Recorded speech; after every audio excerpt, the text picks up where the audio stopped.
Break کے بعد آپ کی خدمت میں دوبارہ حاضر ہیں اپنے پروگرام احسار ہے رمضان میں۔ ہمارے ساتھ مفتی محمد شفقت یوسفی صاحب موجود ہیں، جو بہت نہایت عمدہ انداز سے، بڑے شائستگی سے نبی کریم صلی اللہ علیہ وآلہ وسلم کی حیات طیبہ کے بارے میں ہمیں آگاہی فراہم کر رہے ہیں۔ مجھے امید ہے کہ آپ لوگوں تک جو باتیں پہنچ رہی ہیں ان میں سے کئی باتیں آپ کو پہلے نہیں پتہ ہوں گی۔ ناظرین، اب میرا اگلا سوال مفتی صاحب سے یہ ہے کہ مدینہ منورہ کی طرف آپ کی روانگی کا وجہ کیا تھی؟ جی، رسول کریم صلی اللہ تعالیٰ علیہ وسلم کی جو ہجرت کی وجوہات ہیں ان میں سے ایک وجہ تو یہ ہے کہ اللہ تعالیٰ نے حکم دے دیا آپ کو کہ آپ دین کی تبلیغ کے لیے اس شہر کو چھوڑیں اور مدینہ تشریف لے جائیں۔ ایک یہ تھا، یہ مین بات تو یہی ہے کہ اللہ کا حکم تھا۔ دوسرا، سراؤنڈنگز تھی، حالات تھے، واقعات تھے جو بتا رہے تھے کہ یہاں اسلام کے لیے اور مسلمانوں کے لیے جو ماحول ہے وہ سازگار نہیں ہے، لہٰذا یہاں سے نکلیں، کسی ایسے ماحول میں جائیں جہاں ماحول سازگار ہو۔ اور اس کے لیے بہترین رزلٹ آ چکا تھا۔ 1 سال کی مدت کے اندر حضرت مصعب بن عمیر کو بھیجا مدینہ میں، 1 سال میں پہلے 12 لوگ مسلمان تھے، وہ جب جاتے ہیں تو 1 سال کے اندر 72 لوگ آتے ہیں جو مسلمان ہوتے ہیں۔ تو جب دیکھا کہ وہاں کے لوگ پھر دعوت بھی دیتے ہیں، 72 لوگ آ کر مسلمان ہوں اور آپ کے ہاتھ پر بیعت کریں اور کہیں آپ ہمارے پاس تشریف لائیں، پھر آپ نے دیکھا کہ وہاں ماحول بہترین ہے، سازگار ہے اسلام کے لیے، اس لیے رسول کریم صلی اللہ علیہ وسلم نے مکہ کو چھوڑا اور مدینہ تشریف لے گئے۔ مدینہ شریف جاتے ہوئے آپ کے ساتھ کون کون سے صحابی تھے جو آپ کے ساتھ وہاں گئے؟ جی، حضور صلی اللہ تعالیٰ علیہ وسلم کے ساتھ جو صحابی تھے وہ حضرت ابو بکر صدیق رضی اللہ تعالیٰ عنہ۔ اس کے بعد بھی راستے میں ایک صحابی ملے تھے، عبداللہ بن اریقط رضی اللہ تعالیٰ، لیکن شروع سے لے کر اختتام تک جو آپ کے ساتھ رہے وہ ذات حضرت ابو بکر صدیق رضی اللہ تعالیٰ عنہ۔ یعنی مکہ میں ہی حضرت خدیجہ الکبریٰ کا ساتھ آپ سے چھوٹ گیا؟ جی، مکہ میں 10 نبوی کو ہی ان کا وصال ہو گیا تھا۔ آپ کریم آقا صلی اللہ علیہ وآلہ وسلم کی اولاد کے بارے میں بتائیں۔ جی، حضور صلی اللہ تعالیٰ علیہ وسلم کی 4 بیٹیاں تھیں اور 3 بیٹے تھے۔ نام آپ بتائیں۔ کے بیٹے پاک کے نام قاسم، ابراہیم، طاہر، اور آپ کی بیٹیاں پاک جو تھیں سیدہ پہلی رقیہ۔ اولاد کون سی تھی آپ کی؟ بیٹا تھی یا بیٹی؟ حضور صلی اللہ تعالیٰ علیہ وسلم کی سب سے پہلے بیٹی تھی۔ بیٹی تھی؟ جی، ان کا نام؟ سیدہ زینب، سیدہ زینب ہیں، سیدہ رقیہ ہیں، سیدہ ام کلثوم ہیں اور سیدہ بی بی فاطمہ الزہرا رضی اللہ تعالیٰ عنہن۔ یہ 4 بیٹیاں پاک تھیں اور 3 بیٹے تھے۔ بیٹے جتنے تھے وہ بچپن میں ان کا وصال ہو گیا تھا۔ نہیں، بیٹے جو ہیں ان بیٹیوں کے درمیان ان کی پیدائش ہے؟ جی، وہ درمیان میں ہوتی ہے۔ ٹھیک۔ تو جب آپ مکہ سے مدینہ روانہ ہو گئے تو مدینہ میں پہلے جب آپ پہنچے تو کہاں آپ نے پہلا سٹے، یعنی پہلی دفعہ آپ کہاں ٹھہرے؟ اس میں بابر بھائی، نبی کریم صلی اللہ تعالیٰ علیہ وسلم جب مدینہ شریف تشریف لے گئے تو مدینہ کے قریب ایک بستی تھی قباء، اس بستی میں آپ چند ماہ کے لیے ٹھہرے تھے۔ وہیں آپ نے مسجد قباء، یہ اسلام کی پہلی مسجد تھی، یہ یاد رکھیں، اسلام کی پہلی مسجد قباء ہے، وہ آپ نے تعمیر فرمائی۔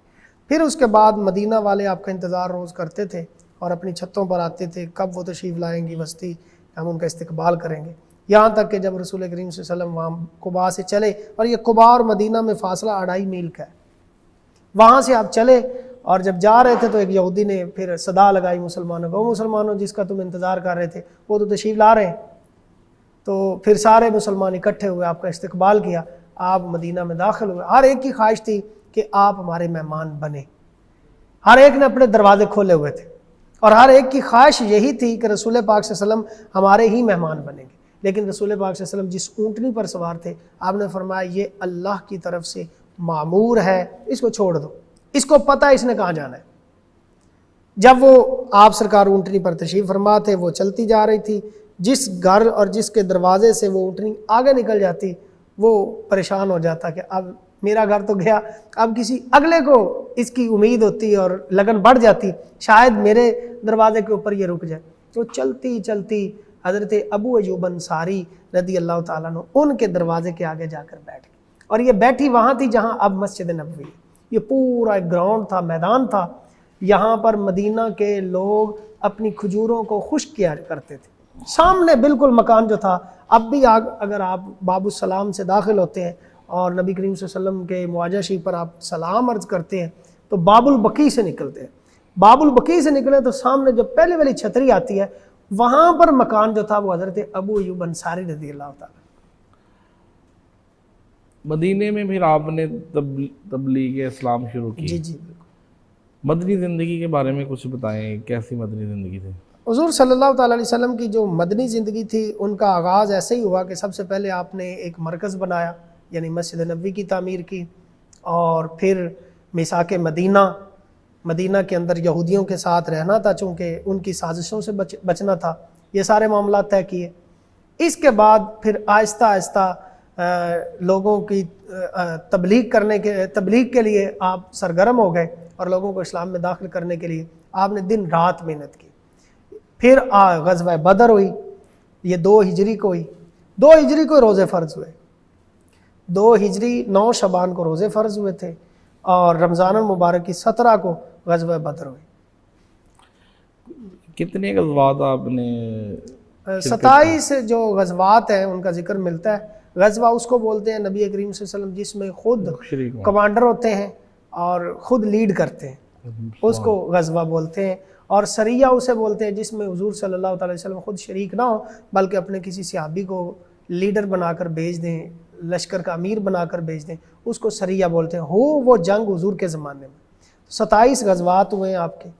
اور غزوہ بدر، غزوہ احد جو مشہور ہے، 2 ہجری کو غزوہ بدر ہے، 3 کو غزوہ احد ہے، پھر 5 کو غزوہ خندق ہے، 6 کو خیبر ہے، 7 کو صلح حدیبیہ، 8 کو فتح مکہ ہے، 9 کو پہلا حج ہوا ہے 9 ہجری کو، اور اس میں حضرت ابو بکر صدیق کو آپ نے امیر حج بنا کر بھیجا.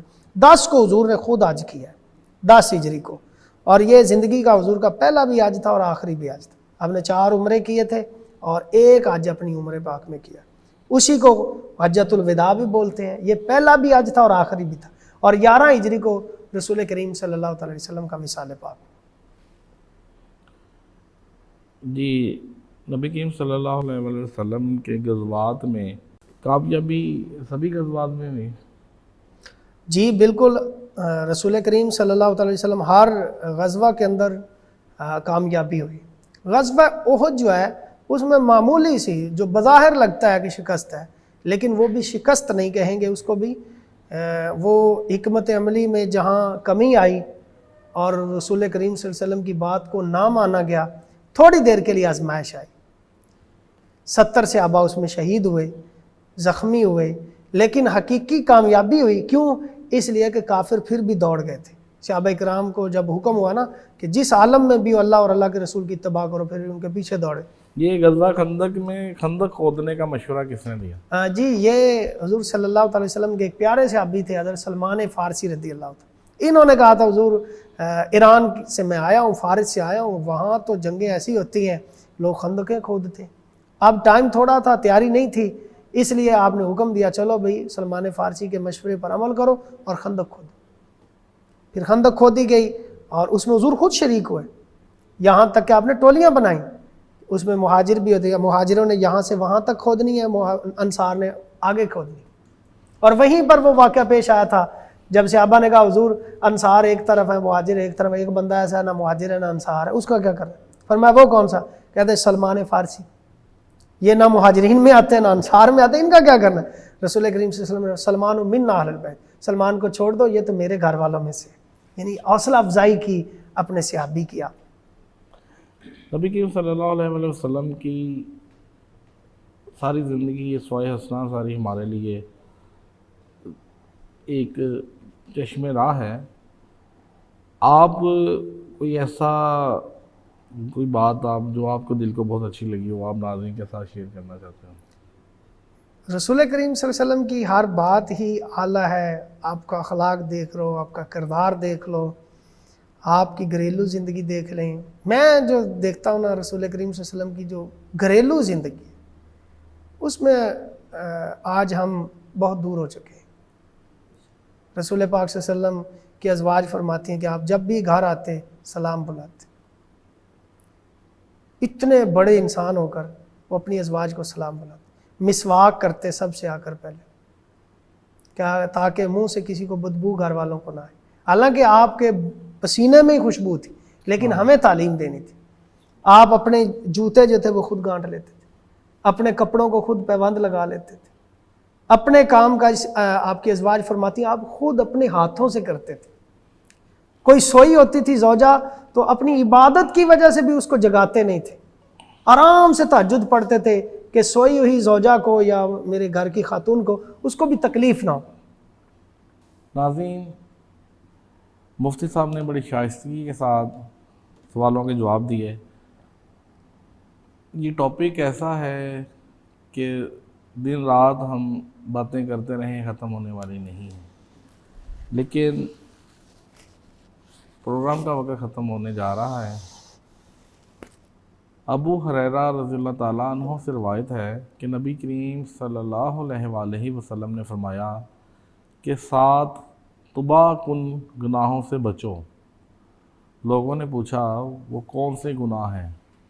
آپ کریم آقا صلی اللہ علیہ وآلہ وسلم نے فرمایا، نمبر 1 اللہ کے ساتھ کسی کو شریک کرنا، نمبر 2 جادو کرنا، نمبر 3 کسی کو ناحق مار ڈالنا، نمبر 4 سود کھانا، نمبر 5 یتیم کا مال ہڑپ کرنا، نمبر 6 میدان جہاد سے بھاگ جانا، نمبر 7 نیک عورتوں پر تہمت لگانا۔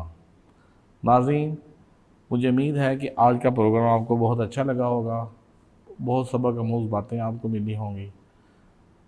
پروگرام کے اختتام پر میں اپنے سراخان مصطفیٰ حافظ طیب علی قادری صاحب سے ملتمس ہوں کہ چند اشعار پڑھ کر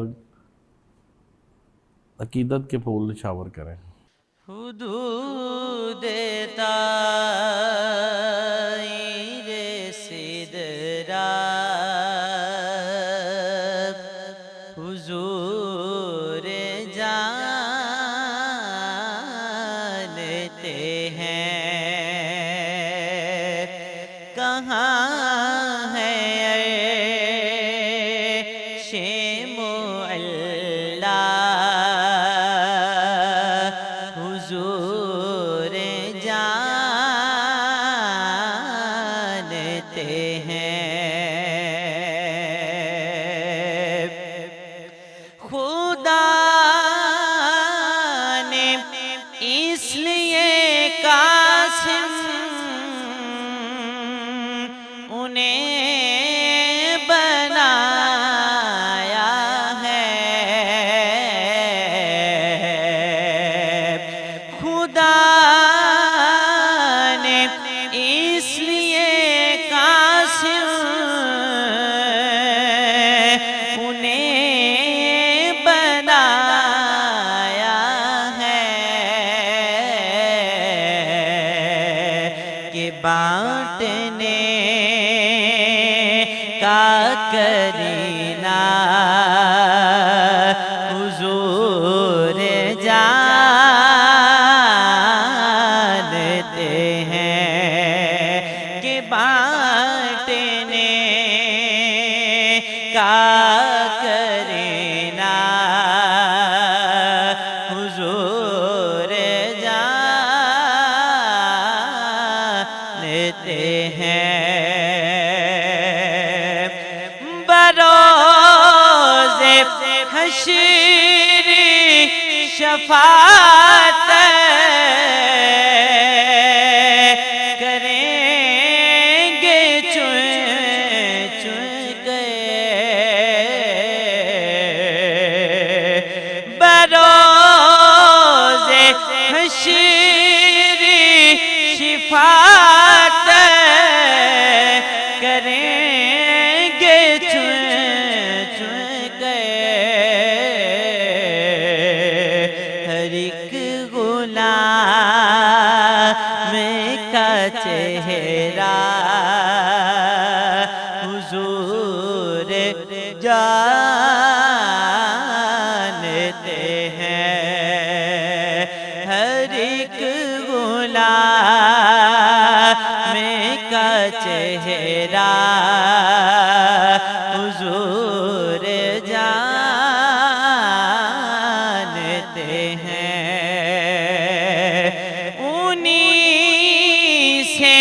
مانگتا ہوں میں، انہیں سے مانگوں گا، انہیں سے مانگتا ہوں میں، انہیں سے مانگوں گا، حضور پہ ہے بھروسہ، حضور جانتے ہیں، حضور پہ ہے بھروسہ، حضور جانتے ہیں، کہیں گے خلد میں سرور نبی کے دیوانے، کہیں گے خلد میں سرور نبی کے دیوانے، ذرا وہ نعت سنانا حضور جانتے ہیں، ذرا وہ نعت سنانا حضور جانتے ہیں، کہاں ہے عرش معلا حضور جانتے ہیں۔ ناظرین، پروگرام اختتام پذیر ہوتا ہے، دعاؤں میں یاد رکھیے گا۔ فی امان اللہ۔